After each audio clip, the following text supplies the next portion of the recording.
ये कहानी एक ऐसे लड़के की है जो कॉलेज के दिनों में जब उसका कैंप जाता है जो जंगल में होता है। कैंप फायर के लिए उसे लकड़ी लानी होती है, लेकिन वो ऐसी जगह पहुंच जाता है और उसके साथ अजीब घटनाएं होती हैं। उसके साथ क्या होता है यह जानना है तो ये कहानी आपको पूरी सुननी होगी।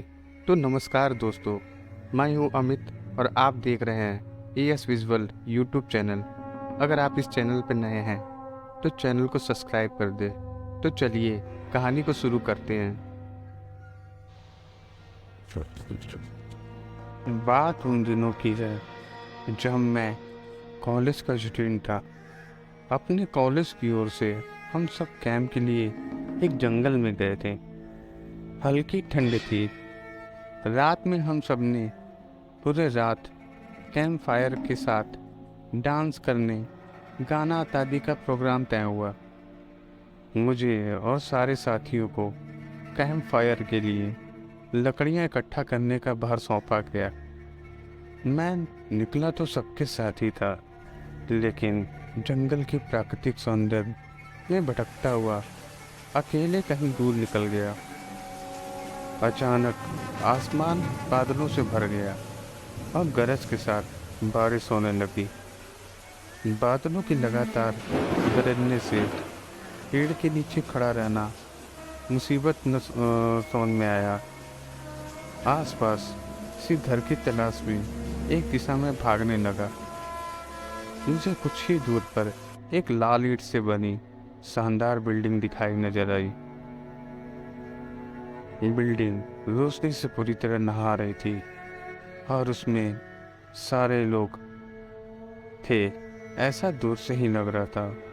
मैं तेजी से भागते हुए उस बिल्डिंग में जा घुसा। सामने से आती एक खूबसूरत नर्स से टकराते टकराते बचा। नर्स ने मुझे घूर कर देखा और कहा, बहुत अधिक भीग गए हो, सर्दी लग जाएगी। उधर बाईं ओर एक स्टोर रूम है, वहाँ जाकर जो भी मिले उससे कहना सिस्टर जूलिया ने दूसरे सूखे और साफ कपड़े मुझे देने को कहा है। वो तुम्हें कपड़े दे देंगे। मैं हक्का बक्का मुंह फाड़ सिस्टर जूलिया को देखता रहा। मुझे एकदम से समझ नहीं आया कि मैं क्या करूं। मेरी स्थिति देख सिस्टर जूलिया खिलखिलाकर हंस पड़ी और बोली, पहले तो तुम अपना मुंह बंद करो, वरना मुंह में मच्छर घुस जाएंगे। और अब जाकर वैसा ही करो जैसा मैंने तुमसे कहा है। मैं हल्के से हाँ में सर हिलाकर सिस्टर को बताई दिशा में जाने को मुड़ गया। अभी कुछ 10 कदम चला ही होऊंगा कि मेरे कंधे पे किसी के हाथ रखा। मैं चौंक कर पीछे मुड़ा और अपने सामने आर्मी की वर्दी में एक युवक को खड़ा मुस्कुराता पाया।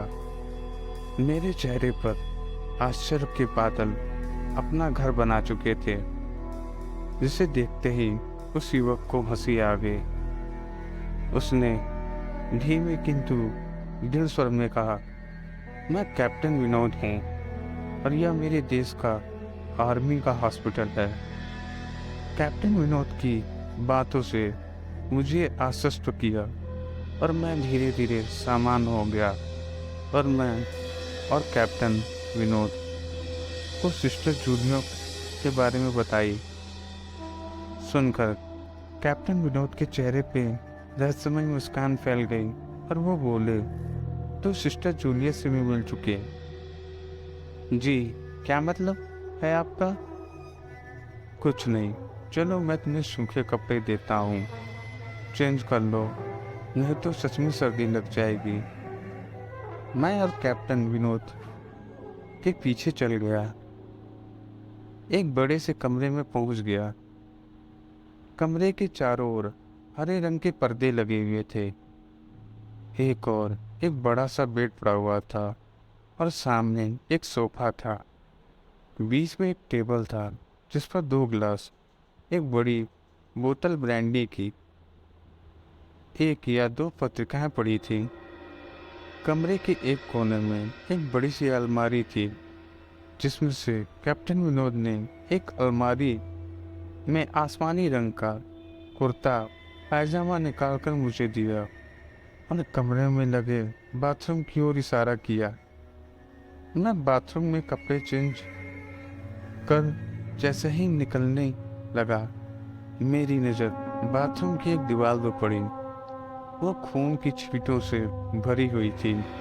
यह देखकर मैं घबरा गया और जल्दी बाहर निकलने को मुड़ा, लेकिन बाथरूम में लगे आईने में खुद को देखकर मैं चौंक गया।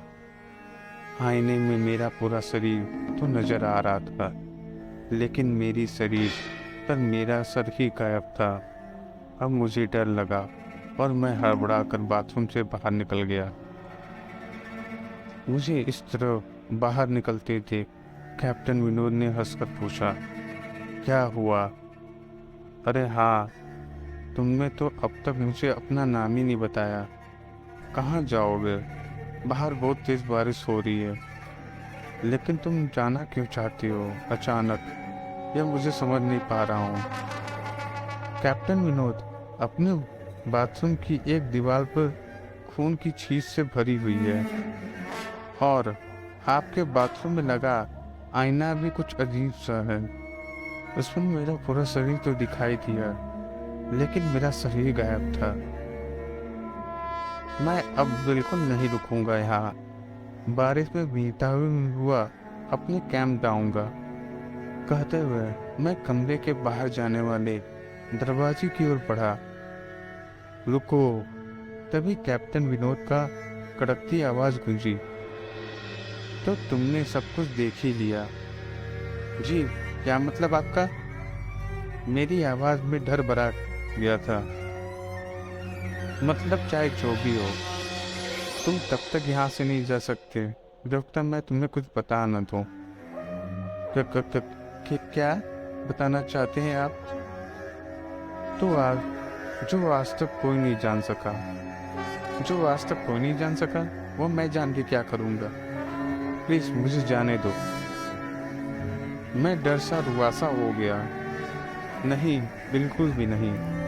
और मुझसे डरने की कोई जरूरत नहीं है। सैनिक सबकी रक्षा के लिए होते हैं। मैं भी तुम्हारी रक्षा ही कर रहा हूँ।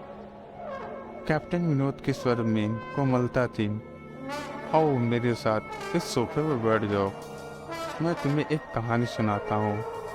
कहानी खत्म होते ही मैं तुम्हें कैंप तक जीप से छोड़ आऊँगा। वैसे भी तुम अपने साथियों से काफ़ी अगर आगे निकल गए हो। वहाँ तक तुम अब चलते हो शायद पहुँच न पाओ। कैप्टन विनोद के स्वर में न जाने कैसी आश्वस्तता थी। मैं जाकर उनके बगल में बैठ गया। कैप्टन विनोद ने कहना शुरू किया, दुश्मनों ने धोखे से हमारे अस्पताल को अपना निशाना बनाया। दुश्मन देश के 2 सैनिक हमारे सैनिकों के वेश में हमारे ही घायल सैनिकों को लेकर यहाँ आए। वह घायल था और हमारे देश की सेना ने उसे बहुत ढूंढा, लेकिन नहीं मिला। शायद साजिश के तहत उसे घायल होते ही घुसपैठियों ने कहीं छुपा दिया था। अचानक अपने खोए सैनिकों को अपने हॉस्पिटल में पा सभी खुश हो गए और बिना अधिक पड़ताल किए हॉस्पिटल के गेस्ट रूम में घायल को लेकर आने वाले वेशधारियों को ठहरने का इजाज़त दे दी गई। अभी उन सैनिकों का इलाज चल ही रहा था कि जोरों की ब्लास्ट हुआ और पूरे हॉस्पिटल एक पल में खंडहर में तब्दील हो गया। लेकिन हॉस्पिटल तो अपनी शानदार स्थिति में खड़ा है। मेरी बातों को अनसुना कर कैप्टन विनोद ने अपनी बात जारी रखी। कोई नहीं बचा उस ब्लास्ट में। दीवार पर पड़े खून की छींटे भी उसे ब्लास्ट में मारे गए हॉस्पिटल के कर्मचारी की है। हाँ, पर यहाँ हॉस्पिटल तो मुझे खंडहर नहीं दिखता। जवाब में कैप्टन विनोद के चेहरे पर रहस्य भरी मुस्कान फैल गई। उनका चेहरा अजीब से भावों से भर गया। मैं उनके चेहरे को देखकर अंदर से दहल गया। फिर भी मैंने हिम्मत कर पूछा, आप उस ब्लास्ट में कैसे बच गए? सुनते ही कैप्टन विनोद ठहाका लगाकर हंस पड़े और मुझ पर एक भरपूर नजर डालते हुए कहा, यह कहानी आज से मात्र 10 वर्ष पहले की है और मैं तो आज से 50 वर्ष पहले ही मर चुका हूँ। इसके आगे उन्होंने क्या कहा मुझे कुछ नहीं मालूम। चेहरे पे गीलापन का एहसास हुआ। काफी तो जैसे नींद से जागा। मुझे घेरे हुए मेरे सारे सहपाठी और टीचर खड़े थे। मेरी आंखें खोलते ही मेरे सर ने कहा, थैंक गॉड तुम्हें होश आ गया। तो क्या मैं बेहोश था? हाँ, तुम जंगल में जाने कहाँ भटक गए थे? जब सभी लौट आए और तुम नहीं आए तो हम सभी मिलकर तुम्हें ढूंढने निकले। काफी दूर जाने के बाद हमें एक जीप आती दिखाई दी। उसमें एक आर्मी मैन वो पीछे की सीट पर सुलाए हुए हमारे कैंप को ढूंढते हुए आ रहा था। उन्होंने हम सबको भी अपनी जीप पर बैठाया और कैंप तक छोड़ा। हमने उन्हें काफी रोकने की कोशिश की, लेकिन वे ये कहते हुए चले गए, अभी नहीं रुक सकते, एक जरूरी काम है। जब हमने तुम्हारे बेहोश हो जाने और उन तक पहुंचने के बारे में पूछा तो बोले, सोमेश ही बताएगा और जो भी बताएगा सब सच होगा। सबकी उत्साह निगाहें अपनी ओर देख मैं धीमे स्वर में पूछा, क्या उनका नाम कैप्टन विनोद था? सबने हाँ में सर हिलाया। मैं सबको उधर चलने को कहा जिधर से जीप आती दिखी थी। पहले तो सब तैयार नहीं हुए, लेकिन बहुत कहने पर तो राजी हो गए। सुबह होते ही हम उधर की ओर चले गए। मैं जब उस जगह पर पहुंचा तो एक गहरे आश्चर्य में डूब गया।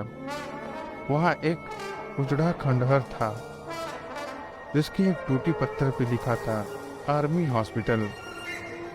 तो दोस्तों, ये थी पूरी कहानी। ये कहानी में मैंने आपको बताया है कि कैसे मेरी पूरी कहानी का सफ़र हुआ था। तो अगर आपको ये कहानी अच्छी लगी हो तो कृपया मेरे इस चैनल को सब्सक्राइब कर दें और वीडियो को लाइक कर दें। धन्यवाद।